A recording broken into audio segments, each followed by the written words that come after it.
हे कुठलेही फ्रूट्स नाही आहेत बरं, मिठाई आहे। ही बनवायला खूप सोपी आहे आणि चवीला एवढी अप्रतिम लागते ना, तुम्ही खाल्ल्यावर वाव म्हटल्याशिवाय राहणारच नाही, कारण खरंच याची चव जबरदस्त आहे। बनवायलाही खूप सोपी आहे आणि घरातील अगदी जेमतेम साहित्यात तयार होते, तसेच खूप कमी खर्चात आणि कमी मेहनतीत तयार होते। रक्षाबंधनच्या वेळी घाई गडबडीत तुम्ही मिठाई आणायचं विसरलात किंवा घरीच मिठाई बनवायची असेल आणि वेळ खूप कमी असेल, तर तुम्ही आजची आपली ही रेसिपी ट्राय करू शकता। तसेच ही मिठाई एकदा बनवल्याच्या नंतर 15 दिवस तरी आरामात टिकते, त्यामुळे तुम्ही हिला अगोदरही बनवून ठेवू शकता।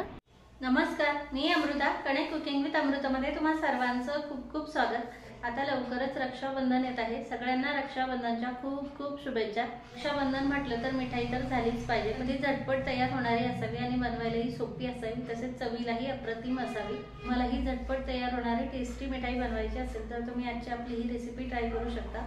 खूप झटपट होते आणि दिसायला तर किती आकर्षक दिसते तुम्ही पाहू शकाल। तुमच्या घरात जर छोटे छोटे मुलं असतील त्यांना तर ही मिठाई जबरदस्त आवडणार आहे। लहानांबरोबरच मोठ्यांनाही ही मिठाई खूप आवडते, कारण याची चव जबरदस्त आहे।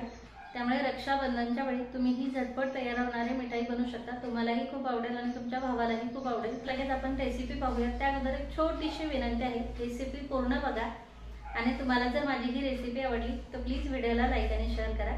तर लगेच आपण ही झटपट तयार होणारी आणि अट्रॅक्टिव्ह दिसणारी ही मिठाई कशी बनवायची हे पाहूया।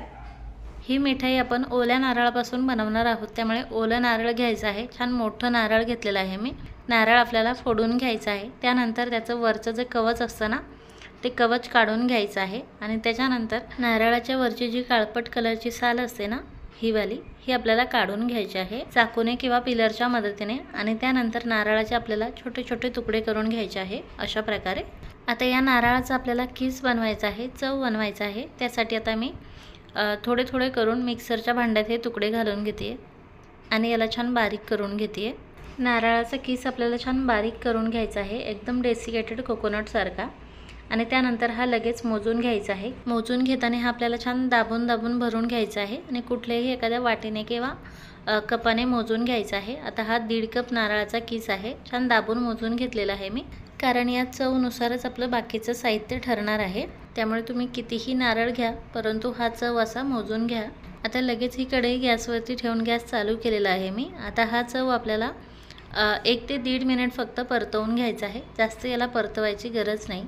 आणि त्यानंतर लगेच यात आपल्याला दूध घालायचं आहे। आता तुम्ही इथे मी ओल्या नारळाचा चव घेतला आहे, तुम्ही डेसिकेटेड कोकोनट देखील घेऊ शकता, फक्त आपल्याला त्यात दूध जास्त घालायचं आहे। इथे मी 1.5 कप चवसाठी 1.25 कप दूध घातलेलं आहे, तिथे तुम्ही 1.5 कप डेसिकेटेड कोकोनटसाठी 1 कप दूध घालू शकता, त्यामुळे ते छान सॉफ्ट होईल आणि मिठाई आपली कोरडी होणार नाही, छान टेक्स्चर येईल त्याला। आता हा चव आपल्याला दुधात व्यवस्थित मिक्स करून घ्यायचा आहे आणि त्यानंतर यावरती झाकण ठेवून कोरडं होईपर्यंत छान शिजवून घ्यायचं आहे। अधूनमधून याला हलवत राहायचं आहे, नाहीतर हा चव कोरडा होऊन खाली लागू शकतो, कढईला चिटकू शकतो।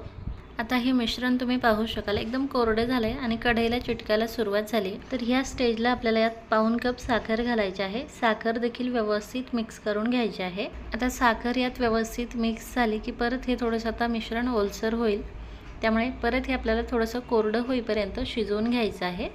हे मिश्रण जेवढं छान सॉफ्ट होईल ना, तेवढी मिठाई आपली खायला छान लागते, त्यामुळे दुधाचं प्रमाण आपल्याला अजिबात कमी ठेवायचं नाही आहे। आता साखरेला पाणी सुटले, हे मिश्रण थोडंसं ओलसर झाले, तर याला आता आपल्याला एकदम लो फ्लेमवरती थोडंसं कोरडं होईपर्यंत शिजवून घ्यायचं आहे अशा प्रकारे आणि इतपत। आता आपल्याला थोडीशी फ्लेवरसाठी इलायची पावडर घालायची आहे आणि 1/4 कप मिल्क पावडर घालायची आहे, यामुळे मिठाईला टेस्टही छान येते आणि बाइंडिंग देखील छान येते। मिल्क पावडर आता आपल्याला या मिश्रणात व्यवस्थित मिक्स करून घ्यायचे आहे। पण जर आता तुमच्याकडे जर मिल्क पावडर नसेल तरी देखील काही हरकत नाही, हे मिश्रण तुम्हाला अजून थोडा वेळ जास्त शिजवून घ्यावं लागेल आणि कोरडं झालं की मग मिठाई बनवायला घ्यावी लागेल। मिल्क पावडरमध्ये गुठळ्या राहता कामा नयेत, याला व्यवस्थित मिक्स करून घ्यायचं आहे। आणि आता थोड्या वेळ गॅसची फ्लेम आपल्याला मध्यम करायची आहे आणि मिश्रण कढई सोडेपर्यंत व्यवस्थित परतवून घ्यायचं आहे। त्या अगोदर आपण यात थोडासा कलर घालूयात, तर इथे मी रेड कलर वापरते, तुम्ही रेडच्या ऐवजी पिवळा किंवा हिरवा कलर देखील वापरू शकता।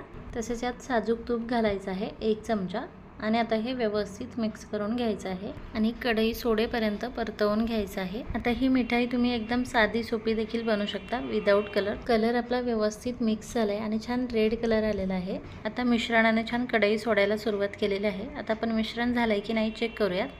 तर थोडंसं मिश्रण घेऊन आपल्याला ते थंड करून घ्यायचं आहे। मिश्रण थंड झालं की त्याचा असा गोळा वळतोय का चेक करायचा आहे। तसेच मिश्रण हाताला देखील चिटकत नसेल तर मिश्रण परफेक्ट झालं असं समजावं। आता लगेच गॅस बंद केलाय मी। मिश्रण एका ताटात काढून घेतलेलं आहे आणि हे आपल्याला थंड करून घ्यायचं आहे। आता मिश्रण थंड झाल्यावरती आपल्याला याचे एक समान गोळे बनवायचे आहेत। त्यामुळे एक चमच्याचा अंदाज घेऊन एकसारखं मिश्रण काढून घ्यायचं आहे थोडं थोडं आणि त्यानंतर त्या काढलेल्या मिश्रणापासून आता आपल्याला याचे गोल गोल गोळे बनवायचे आहे। अशा प्रकारे हे मिश्रण हाताला अजिबात चिटकत नाही, त्यामुळे गोळे करायला अजिबात प्रॉब्लेम येत नाहीत आणि गोळे असे रेलत देखील नाही, एकदम छान गोळे तयार होतात। सर्व गोळे मी बनवून घेते आता ही मिठाईची प्रोसेस आपली इथपर्यंत कंप्लीट होते। पण आपल्याला पुढचं डेकोरेशन करायचं असेल तर ह्या फुलाच्या मी अशा बारीक बारीक काड्या तोडून घेतलेल्या आहे। तुम्हाला ह्या काड्या मिळाल्या नाहीत तर तुम्ही दुसऱ्या कुठल्याही अशा लाल दांडीच्या काड्या घेऊ शकता। आता आपण जे बॉल्स बनवलेले आहे त्याला आपल्याला बोटाने असं दाबून घ्यायचं आहे। ॲपलचा जसा आकार असतो ना तसा आकार द्यायचा आहे अशा प्रकारे। आणि आपण ज्या काड्या कट करून घेतल्या त्या काड्या अशा वरती फक्त ठेवून घ्यायच्या आहे, मिठाईच्या डेकोरेट करून घ्यायचे आहे। आता काही मिठाई तुम्ही डबल याची बनवू शकता, काही 3 याची बनवू शकता किंवा काही सिंगल देखील बनवू शकता, सिंगल काडी लावून अशा प्रकारे। आता तुम्ही जर ही मिठाई अगोदर बनवून ठेवत असाल तर मग ह्या काड्या आयत्या वेळी लावल्या तरी चालेल किंवा नाही लावल्या तरी चालेल। आता आपली मिठाई रेडी आहे। किती सुंदर दिसते तुम्ही पाहू शकाल। रंग एकदम परफेक्ट आहे, टेक्स्चरही एकदम परफेक्ट आहे आणि ही मिठाई नाही तर एकदम ओरिजिनल फ्रूट्स वाटत आहे। आता ही मिठाई दिसायला जेवढी भारी झाली ना, खायला त्यापेक्षाही भन्नाट झालेली आहे। एकदम सॉफ्ट, एकदम रसरशीत आणि तोंडात ठेवताच विरघळणारी। तोडून देखील दाखवते मी, तुम्ही पाहू शकाल आतून किती छान सॉफ्ट झालेले आहे। तर आता तुम्हाला जर ह्या काड्या भेटल्याच नाही तर वरती तुम्ही याला लवंग देखील लावू शकता। तर अशा प्रकारे या रक्षाबंधनला तुम्ही ही मिठाई बनवून बघा, सगळ्यांना खूप आवडेल आणि सगळे खरंच तुमचं खूप कौतुक करतील। तर रेसिपी नक्की ट्राय करा आणि रेसिपी जर आवडली असेल तर प्लीज व्हिडिओला लाईक आणि शेअर करा। पुन्हा भेटूया तशीच एक नवीन मिठाईची रेसिपी घेऊन। Bye bye.